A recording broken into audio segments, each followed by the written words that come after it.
இந்த ஆண்டு ஆஷாட நவராத்திரி ஜூலை 6ஆம் தேதி சனிக்கிழமை தொடங்கி ஜூலை 16ஆம் தேதி செவ்வாய்க்கிழமை முடிவடைகிறது.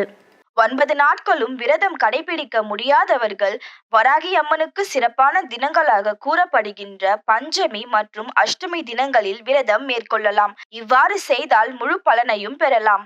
பஞ்சமி திதி ஜூலை 10ஆம் தேதி புதன்கிழமை காலை 8:32 மணிக்கு தொடங்கி ஜூலை 11ஆம் தேதி வியாழக்கிழமை காலை 10:19 மணிக்கு முடிவடைகிறது.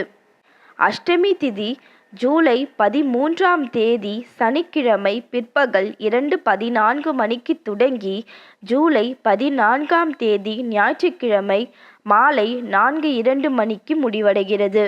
இந்த 2 தினங்களும் ஆஷாட நவராத்திரியில் அம்பிகையை வழிபட சிறந்த தினங்களாகும்.